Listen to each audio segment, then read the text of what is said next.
This is no ordinary game, Buck. Nobody called him that. This is Rad Racer, Nintendo's thrilling 3D video game. Rad Racer comes action-packed with revolutionary 3D technology and 3D glasses. God, I'm gonna do this. You really believe you're in the middle of a cross-country rally race, cruising along at 200 miles per hour, exclamation point. Apparently, the alphabet is at a premium, POC instead of PEC, per instead of per hour. Rad Racer takes you through 8 treacherous race courses. Hey, Nintendo snuck in some truth. Choose the Ferrari, and you'll enter a super machine competition where you'll race against Corvettes and Lamborghinis. Select the F1 machine, and you'll objectively be playing a lesser game. I mean, if Nintendo won't say it, I will. Whether it's the Ferrari or F1, it's the Ferrari. 3D or regular mode, it's regular mode. Rad Racers, hairpin curves, daredevil turns, and realistic action will bring home all the fun and excitement of real rally racing. So my voice is actually a little banged up from screaming at this game. It's that anger that pushes you through. I still kind of got my lower registers though. Hi, I'm Duke Noob slash every YouTuber shitty imitation of the 1990s movie trailer boys. While YouTubers are certainly sad, and the 3D mode is bad. So bad. This game is rad. Maybe I will. Yes! Originally released as Highway Star or Highway Suta in August of 1987 in Japan for the Famicom. There will be both developed and published by Squaresoft, who are still going strong today. In America, it would receive a name change and be published by Nintendo themselves in the fall of '87. I'll go with September, although Wiki says October. Of course, I trust my sources much more than Wiki. They are also claiming January of '88 for a European release. I'll go with May or June based on actual magazine research. Today we are covering the classic Rad Racer for the Nintendo Entertainment System. And as it is now briefly featured in my video, I think we'll start off by piggybacking off my intro by discussing the F1 machine. Why is it here? I've seen people claim that it's just the same as the Ferrari, which would mean personal choice. And yes, mechanically speaking, it handles exactly the same as the Ferrari. It has the same top speed. But there is one difference. When you play as the Ferrari, you'll be facing different types of vehicles, at least visually. With the F1, everyone's the same sprite as you. Therefore, it is not a matter of opinion, it is an objective fact that you will be playing a lesser game with the F1 Racer. Now that doesn't turn it into a bad game, but it is lesser. They should have made it to where maybe the F1 goes faster, but handles worse than the Ferrari. Maybe the Ferrari could be the easy mode, where the timer is more lenient there. You have to give people a reason to choose either, but the only intelligent choice here is the Ferrari. Now, when it comes to the console world, I must take the magazines with a grain of salt and a sense of humor. If you are using Nintendo power as anything other than historical propaganda, then you are a piss-poor reviewer. Though there can still be things worth noting, such as how a reader's poll in the first ever issue of Nintendo Power, how'd you manage that one, Nintendo, placed Rad Racer as the reader's 8th favorite game. Again featured here as the 6th choice for players and 7th for dealers. And why can't I take these magazines seriously? Well, Jim Muller certainly doesn't help, an employee of Nintendo and a hotshot game player with a high score in Rad Racer of 102,670. The tool-assisted speedrun for this game has a score of 69,175. I got a score of 66,187. Even the best human players only got several hundred points higher than I did. It's really based on the distance traveled, not so much how fast you beat the game. There is not even room for a 6th Digit, Jim Moeller, you lying rat bastard, and other magazines weren't much better. Game Player's Buyer's Guide to Nintendo Games is published by Signal Research Incorporated, an independent publishing company. Take the wheel of a main machine, drive it as fast as you can stand, and go flat out for victory in a transcontinental race. You'll drive 8 different highways, each with its own hazards, challenges, and surprises.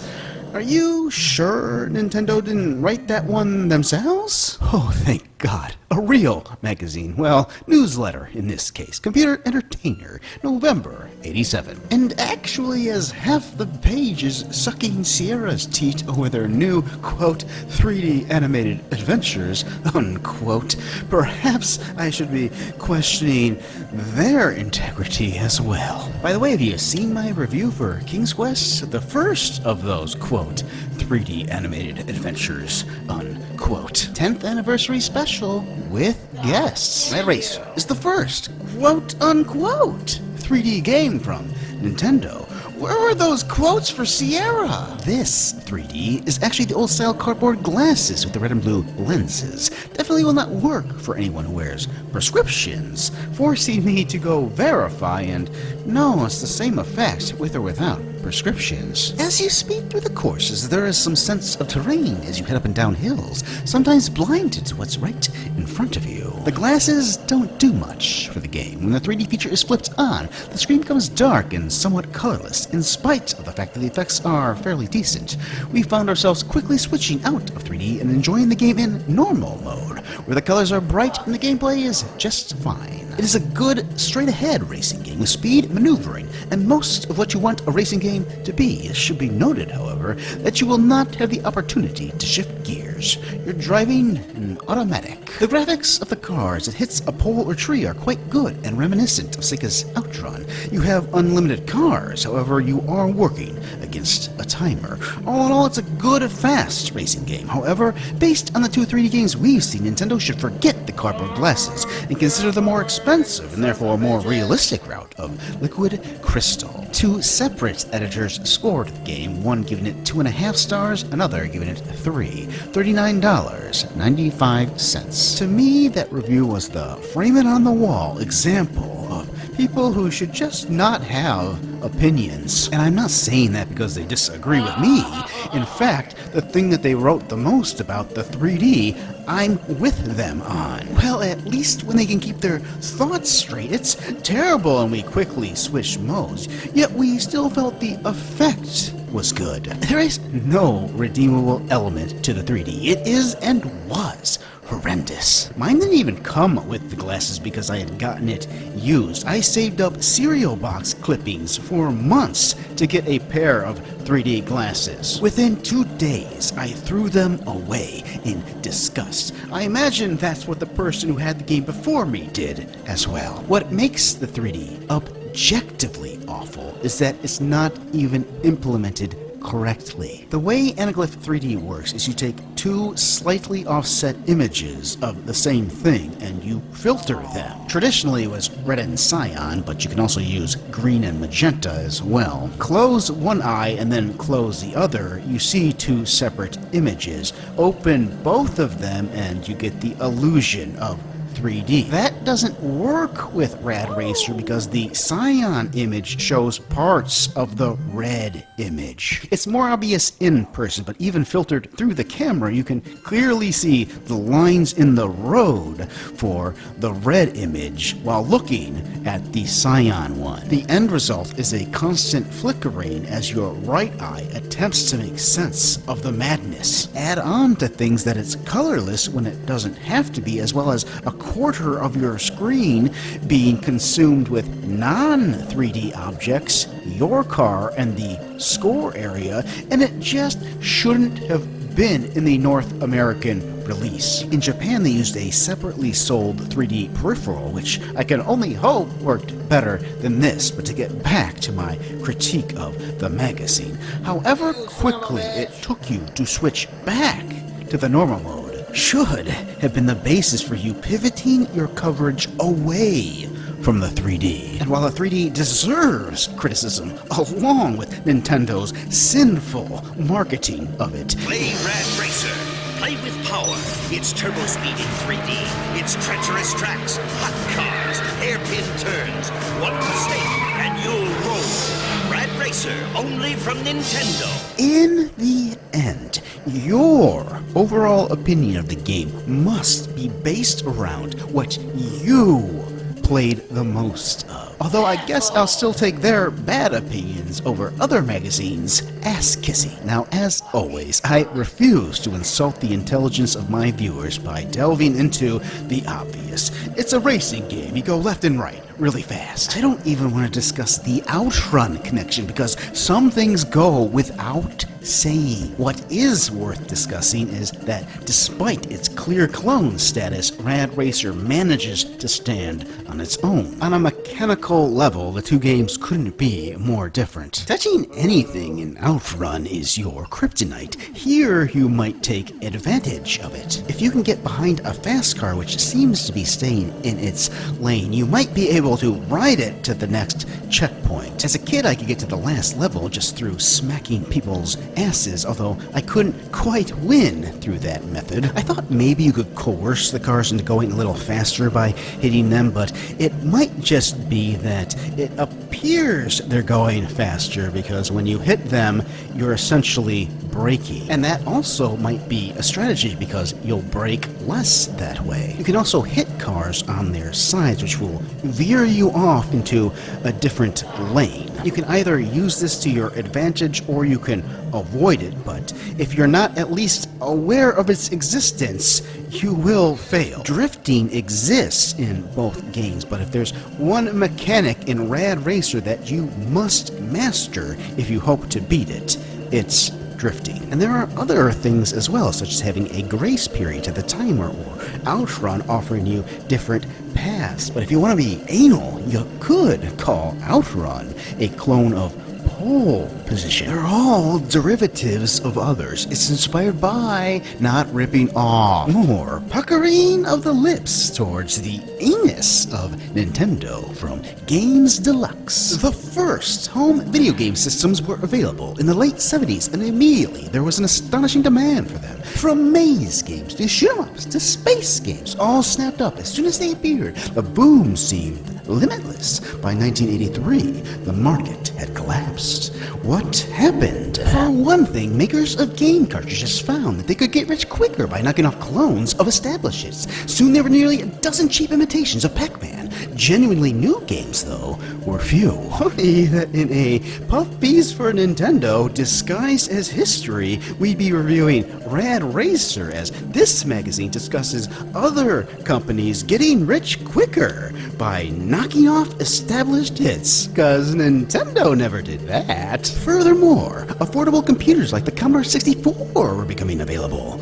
Oh, so computers do exist in your universe. Before long, potential buyers looked around and saw that the new video games looked pretty much like the old ones. Not surprisingly, most decided to save their money and go to the movies instead. Or perhaps they got one of those computers that you spoke of. And while, yes, this narrative is certainly prevalent and worth discussing when focused on consoles, you writing this piece and saying video games were going the way of the hula hoop until Nintendo thought otherwise is doing an unforgivable disservice to computers, where there was no shortage of awesome games coming out during the video game crash. Also new this year is Nintendo's first 3D game, Rad Racer. Choose an F1 or a 328 twin-turbo Ferrari, then maneuver through tricky curves and past other vehicles. Set against backgrounds like Athens, San Francisco, or the Grand Canyon. Like to listen to music while you drive? No problem. 3 different melodies are available.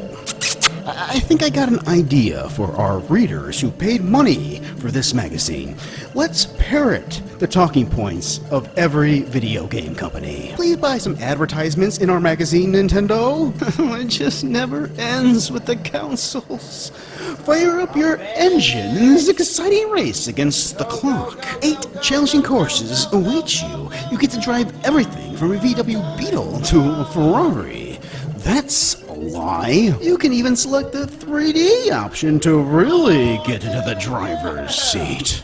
A buyer's guide shouldn't read as if it came off the back of the box, although a minor redemption, as they did give critical scores, a 4 for everything except strategy and sound, which got 2s. You know, my buyer's guide for this game would read positive, but it wouldn't read as if Nintendo wrote it. The first sentence would probably be the definitive NES racer. Brutal to win. No business calling itself a 3D game. Clear clone, yet unforgettable. That's how you write a buyer's guide without coming off as a shill. And of course, through their solitary and meek attempt to come off as critical via scores, I disagree there as well. In terms of their positive feelings for the game, they gave a 4 for graphics, and perhaps with some of the parallax going on in the background, especially for the second level as well as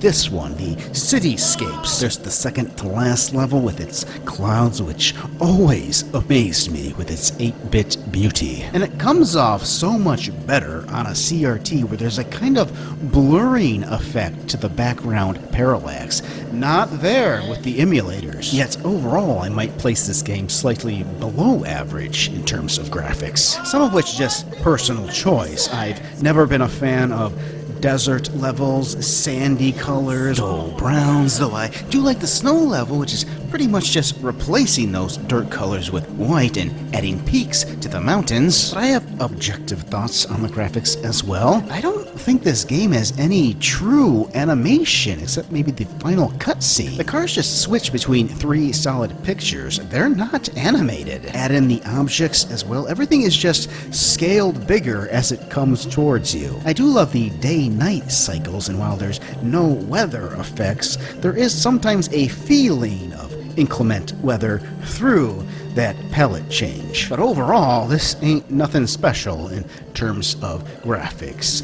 A 2 they gave for strategy. While reflexes are certainly important here, you're not winning Rad Racer without some strategy. I've already touched upon the caressing of asses as well as drifting. I would like to delve deeper on sideswiping people, which is where most of my deaths came from. While playing, I might feel that I had grasped how the sideswiping worked. Then I'd rewatch the footage and realize I didn't know shit. I'm turning left, I hit a car on its right, I go 1 lane to the left, and vice versa. But here I'm going right, I hit a car on its right, and I go 1 lane to the left. But sometimes you get sent 2 lanes away, which almost always kills you. Basically, I adopted a defensive posture, which is not the same as avoiding it. There was enough of an inarticulate feel with me to where if it was gonna happen, I knew I wouldn't die. I was prepared for it, but I didn't seek it out. I tried to go on the offensive, but then a different mechanic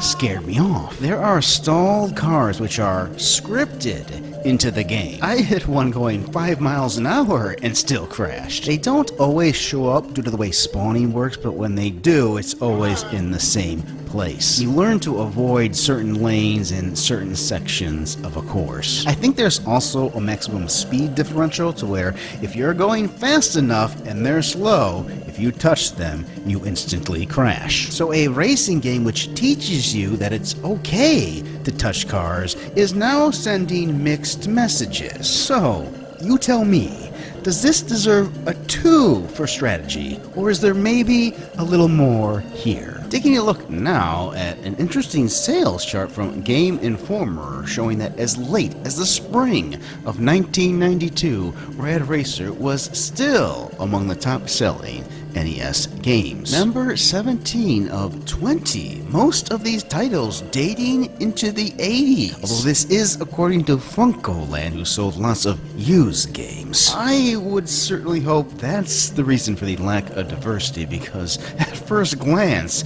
this makes the NES market look pretty sad. But even through reselling, how is a pack-in title like Super Mario Duck Hunt coming in as the #1 best-selling game in '92 for the NES? Not only #1, but #6 without Duck Hunt. Maybe they were already putting together coffee tables back then. It's hip to be square.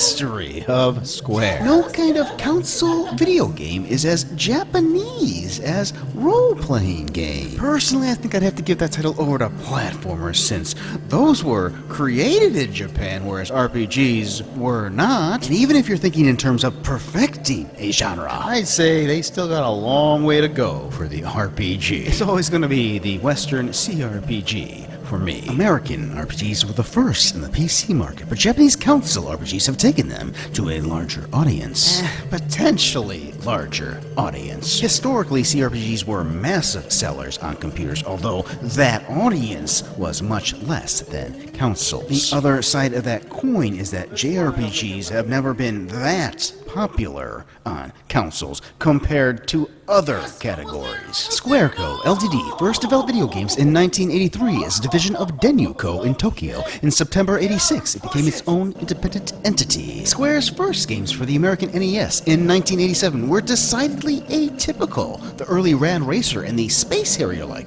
The 3D Battles of World Runner neither made a name for the company. Rad Racer was published by Nintendo itself, World Runner published by Acclaim. However, they proved that Square could do action games and not only passive interface RPG programming. Action and graphics, in fact, certainly helped Square push epic RPGs to a larger and younger audience. A newer magazine, Retro Gamer, gets into Square prior to the NES. The original Square was co-founded by Hidenobu Sakaguchi, along with Masafumi Miyamoto. In its early days, Square developed a lot of garbage, such as Genesis, Beyond the Revelation, and Cruise Chaser Blasty on NEC PC 88. You know, said matter-of-factually, as if all Westerners would be familiar with those titles. How about you keep the games that you don't know shit about to yourself, or you dive into them with citations? The company even developed hentai. Googling for Square's PC-88 title Alpha during office hours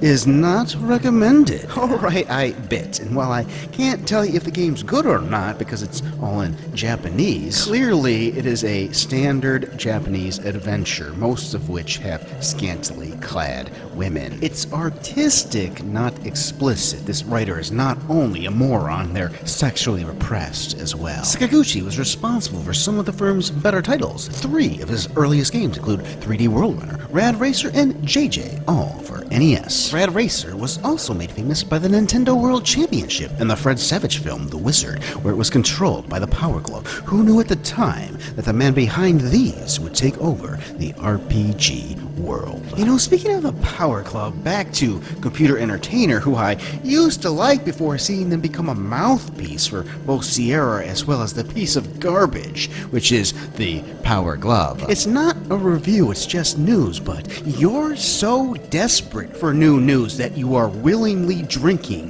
the Kool-Aid. While I understand the temptation in retrospect to call this an odd entry for Square, when you go back to their earliest RPGs, they're clearly gunning for Ultima. On the NES, it was Space Harrier and Outrun. How many Final Fantasies do we need?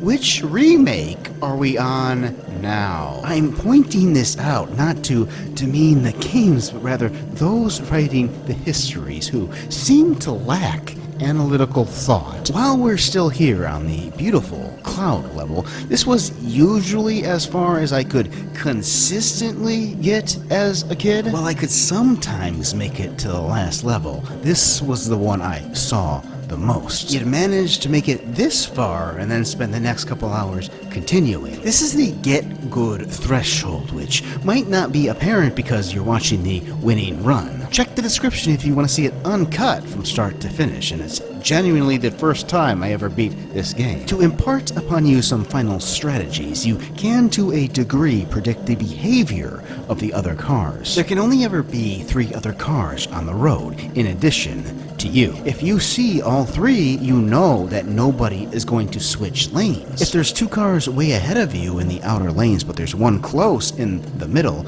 you're safe to go around them. If there's nobody in the middle but 2 cars close on the sides, either of those could switch to the middle lanes, or off in the distance might spawn someone. At times, you might want to wait to see what develops. I think in this winning run I crashed only once on the second level. That's what you have to do if you want to win. It's always better to hit the brakes than to crash. And while overall you'd like to go as fast as possible, if you're hitting corners at 250 kilometers an hour, no amount of drifting is going to save you. I eventually developed a feel for tapping the brakes, even on straightaways with no cars in sight. You'll lose 30 kilometers an hour, but you'll gain a second of critical thinking. Oh, here comes a curve, I need to get ready to drift or slow down more. And if there's nothing, you'll get back up to speed in no time, and then tap the brakes again. And it's especially true when you're trying to ascertain what the other cars are going to do. My best piece of advice for this game is to not be afraid to brake, but tap the brakes, don't slam them unless you have to. So I've been avoiding the manual largely because it's just short technique and I could do that better, though really it was because the magazines seemed content to tell the story themselves, forcing me to read it through them. But in a parallel universe where the magazine showed even the slightest amount of principle, I might have read this sooner. You jump into the driver's seat, feeling the awesome power beneath you. Stepping through the gears, the cars around you fade into tiny specks in the rearview mirror. The next thing you know, you're catapulting through the air, almost weightless, until your body tears up against the seatbelt. Then all is still. You let out a scream, turn the car around and hit it. There's still time, but you gotta be cool, alert. You're headed straight for the coast, and those glorious checkered flags defying the odds again. But of course, Nintendo wasn't just content to put it in the manual. They had to review it themselves, officially brainwashing your children since 1987. Well, there's more, and this one comes directly from the children. I recently purchased Nintendo's Rad Racer trademark for my NES, and I really think it's hip. I think it outruns you-know-who every time. How was this legal? May Britain save us, please, computer and video games. This is a purist car racing game. The emphasis is speed, finesse on the brake, and gutsy reflex. The 3D is fairly convincing, but depends on your perception as to how effective the image is. No, it's just bad. I really do love this game. Outside of Victory, run on the PC Engine, this is the driving game to play. It is mind-bogglingly playable and has many stages to complete. The graphics are a bit on the simple side, but the tunes are excellent. There are road dips and very little flicker on the characters. There's a shit ton of flicker. This game will have you coming back for more. It is very exhilarating to play. Graphics 5, sound 5, playability 8, overall 7. They pulled through. I mean, wasn't perfect, but that was an opinion I can respect. It clearly came from the heart as opposed to the pocketbook. The game is great. I'm not looking for an attack, just some common sense and integrity. Unfortunately, in the console market, that's hard to come by. And while I've certainly come into questionable motives elsewhere, if the computer magazines were anywhere near this incompetent, I couldn't do what I do. Certainly not in a historical sense. It's just funny to me that there are people today who take the console market so seriously. They were fun, they were popular, but if you want serious, try covering some computer games. And I will occasionally cover a console game myself, in the irreverent way I feel they should be covered. Rad Racer is one of the best NES games, period. It is the single best racing game for the system. Of course, there were other great racing games on other platforms, such as Test Drive on the Amiga or Outrun in the arcades. If we're talking historical, we need our eyes on the peripheral. This is a clone. You can debate amongst yourself whether it's better or worse. I certainly feel it stands on its own, but don't ever let yourself become the mouthpiece for those who sold the game. That would be a disservice to history. If you like this review, you might enjoy my look at Test Drive 2 for the Amiga. Again, I would love to point you towards my last review for